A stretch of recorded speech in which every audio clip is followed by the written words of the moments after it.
ውድና የተከበራችሁ የበጎ ቤተሰቦች እንዲሁም የአፍላ ፍቅር ወዳጆች ተከታታዮች እንደምን አላችሁ? እኔ አለሁኝ ደህና ነኝ። እናንተ እንዴት ናችሁ? እንግዲህ አፍላ ፍቅርን ክፍል 203ን ይዤላችሁ መጥቻለሁ ማለት ነው።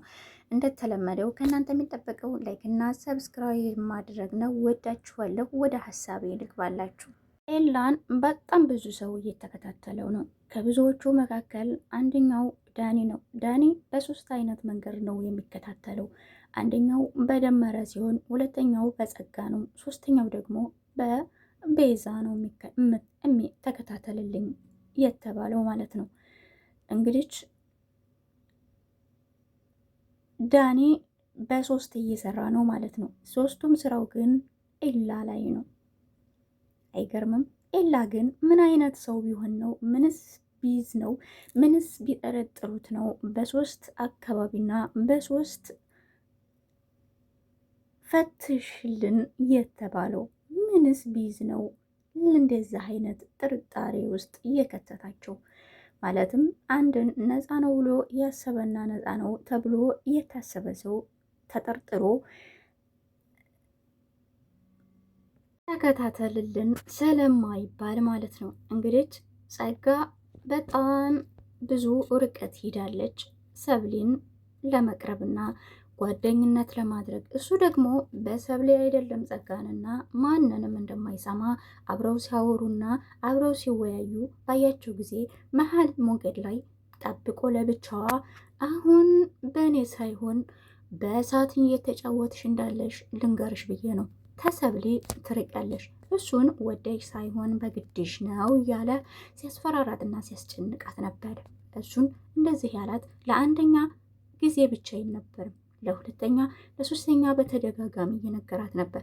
እሷም ብዙውን ውሸት እየዋሸች ስለ ጆኒ ያልተደረገውን ያልተባለውን ያልተደረገውን ስለ እናቷ በጣም ብዙ ነገር እያወራች መልካም እንደሆነ ጥሩ ሰው እንደሆነ እየነገረቻት ለሰብሊ ነበረ። ግን ጆኒ አድርጎት ሳይሆን ጸጋ ሰብሊን ለመቅረብ ያደረገችው ጥረትና ውሸት ነው።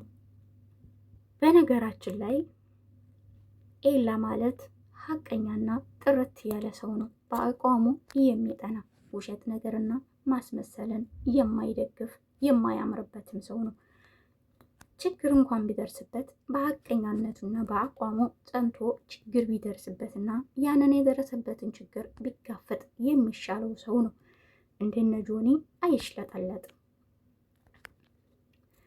እናም ባስፈራራትና ባስጠነቀቃት ጊዜ ሰብሊ ጋር እንዳትቀርቢ ብሎ ጸጋን እሺ ተስማምቻለሁኝ፣ ግን ደግሞ በአንድ ነገር ከተስማማን ወይ ተደራደርን ትሏለች። ስሚ እኔ ከአንቺ ጋራ ምንም የምደራደረው ነገር የለኝም። ስለዚህ እኔ የምልሽን ነገር ታደርጊያለሽ። ከሰብሊ ራቂ ነው የምልሽ፣ ራቂ ይላታል። እሷም ቀስ ትልና ይህንን ድንፋታህን፣ ይህንን ሁኔታህን፣ ይህንን ድልቅያህን እንዴት እንደማበርድልህ እኔ ጸጋ አሳያለሁ ብላ ከንፈሯን በመንገስ አስባለች። ሀሳብ ግን ምን ታደርገው? ግን የጸጋ ተንኮል ምን ይሆን ግን? ኤላ ለክፋት አልነበረም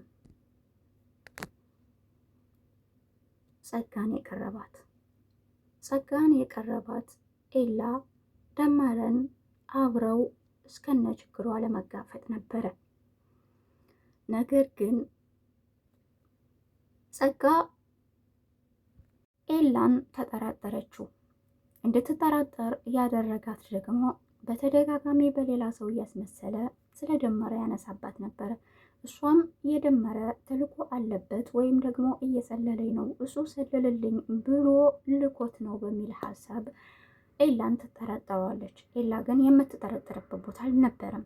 በዛም ምክንያት የሆነ ሰዓት ላይ ቤዛን ወደ ኤላ አምጥታ የዚህን የልጅ ሴራና ተልኮ ላሳይሽ፣ ላጋልጠው ፈልጋለሁ፣ ባንቺ ፊት እንዳትቀርቢው እንዳትጠጊው ስትል ትነግራታለች። በፊቱ ስሚ እኔ እኮ አላወጣብሽም ወይ አልናገርብሽም ብዬ ነው እንጂ ደመረን እንደወጋሽው አውቃለሁ።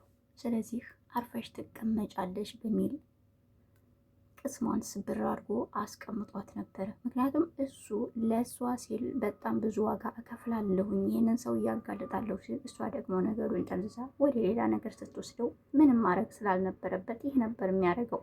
እናም ከሰብሊ ራቂ በሚላት ሰዓት እሷም ሰብሊ ጓደኛዬ ናት፣ ልርቃት አልችልም፣ በጣም አዝናለሁ ስትለው፣ ትሰሚኛለሽ? ምን አይነት መረጃ እንዳያስኩብሽ አታውቂም። ስለዚህ አርፈሽ ትቀመጫታለሽ ወይ ደግሞ ይህን መረጃ አጋልጥሻለሁ ሲል አስጠንቅቋታል።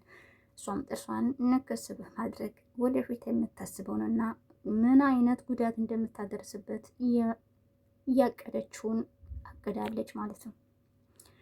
ሌላው ደግሞ ዳጊ እንደኔ በሳቅ የሚገለው ሰው አለ።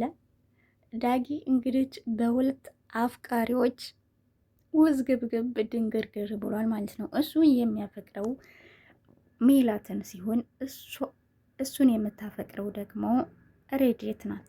ጀሪ በሰጠችው መመሪያ እንግዲህ ለሬዲየት መልስ እንዲሰጣት ወይም ደግሞ ፍቅሯን እንዲቀበላት አስጠንቅቃ ነግረዋለች። ካልሆነ ግን ወደ ላይ ሂዳ ለበላይ አካል እንደምትነግርበት ለርዕሰ መምህር እንደምትነግርበት እና ነገሩን እንደምታጋልጠው ነግራው ነበር። እሱም ምን አለ ቆንጆ አድርጎ ባይፈጥረኝና ሴቶች ባልተጣሉብኝ እያለ ወደ ሬዲት ሄዶ የነጌታ ስትለው ልቡ ፍዝዝ ብሎ የሚላትና የሚነግራት እንኳን ሊያስፈራራት ቀርቶ ምንም ሊመልስላት እንኳን ቃል ባለማገኘቱ በቃ እኔ አሁን ልሂድ ብሎ ካጠግቧ ነው እብስ ያለው ማለት ነው። ዳጊዬ የምትለውን ቃል እኔ ፓፓዬ ላይ ብቻ ነው የማውቃት እና ሰው ዳጊዬ ሲለኝ በቃ ልዩ ስሜት ይሰማኛል በሚል ሀሳብ አሻሽ ብሏል ማለት ነው። ዳጊዬ ብላ የተቀበለችው ጊዜ አንቺ ረድኤት በሚል ሂዶ ዳጊዬ ወይ ዳጊዬ ሲባል ልቡ ፈዞ ተመልሷል ማለት ነው። ሌላው ደግሞ ጀሪ ከወንድሟ ጋር የገባችው ህልክ እጅጉን በጣም ይገርማል ማለት ነው።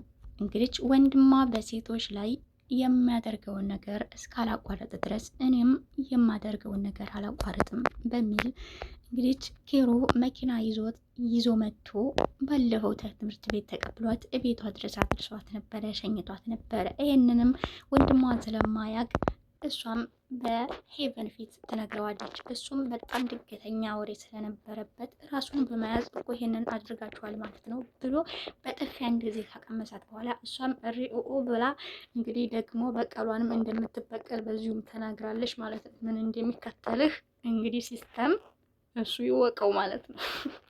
እንዴት አድርጋ እንደምትበቀል እሷ ብቻ ናት የምታውቀው፣ ማንም አያውቅም ማለት ነውና ብትለመንም ብትደረግም ምንም ብትልም በቃ ብድሬን ካለመለስኩኝ